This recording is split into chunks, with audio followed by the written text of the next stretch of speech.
The piece of literature I chose to present on is a poem called Lenore. That's written by Gottfried Berger in 1773.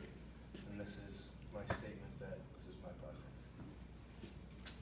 The style period that this poem is from is known as the Storm and Stress movement, but it's called a German term, and it's Sturm and Drang. I don't know how to pronounce it. It's from the late 1760s to the early 1780s, and it's named after a play, Sturm und Drang, by Friedrich Maximilian Klinger. This play, or this poem, is often known as Eleanor in other cultures, but a lot of people would just call it Lenore. I chose this poem because it perfectly shows the raw emotion and pain that is so often seen in the Storm and Stress movement.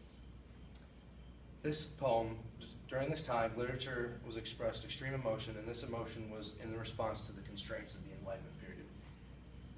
Oftentimes, pieces of literature during the Storm and Stress movement called for action, and this action was often violent, and it centered around greed and revenge. Piece of literature during this time was often anti-aristocratic, and it put a lot of emphasis on painful experiences and oftentimes frightening experiences. So I'm going to give you a summary of the poem. The poem is about a man named William and his fiancée Lenore. William is off fighting in the 7 Years' War, and his fiancée Lenore is longing for his return.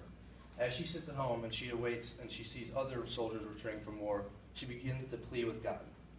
Her pleading turns into quarreling, and she tells God that he is unfair and that he has never done her any good in her life.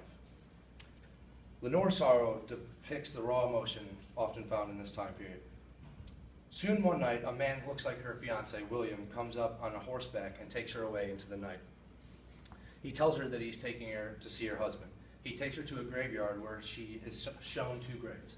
In the one grave, her husband lies dead, and the next grave is empty, and it is said to be for Lenore. Lenore is very frightened, and ultimately she is punished to death for her disrespect to God.